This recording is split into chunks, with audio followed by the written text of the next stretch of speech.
And so, a few less words, I want to get on here and share my experience that whatever is going on in the evolution of humanity, I'm certainly experiencing similar interesting shifts in my perception, my understanding, and my worldview. And I want to just share a little bit about it with you. From what I understand, the evolution of humanity is going through essentially a triple consciousness. The first aspect of that is the object. The second is the subject, which is observing the object. And then there's the divine absolute, which enables both the object and the subject.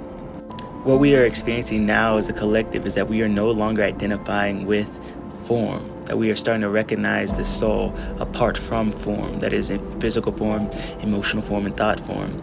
And it's not that form is necessarily bad or evil or not a part of the plan of consciousness or creator, but that we had to descend into form in order for us to awaken to the fact that we are more than form.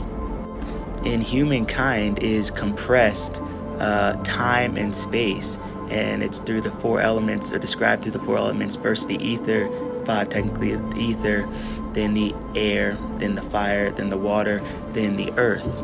So as man comes into a completeness of himself, our perception is essentially what allows the divine to fully be expressed in this 3D reality. And then of course that would be usher us into a 5D reality.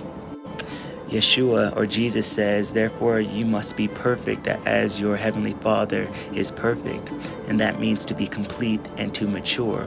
And how do we mature?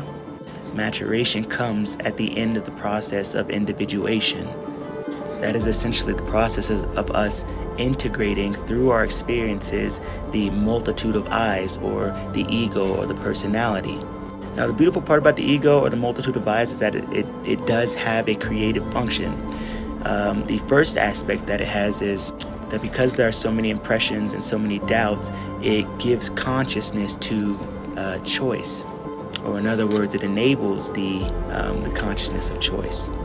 But obviously, too, the ego can be a cause of confusion and illusion if we are sucked into the hole of believing that that's what we are. When who we think we are is integrated into one, this is essentially enlightenment. So again, self-knowledge is the point of time in which we recognize the soul and the essence of the soul as a monad of the divine. We recognize the soul apart from the body. So this is what we're experiencing.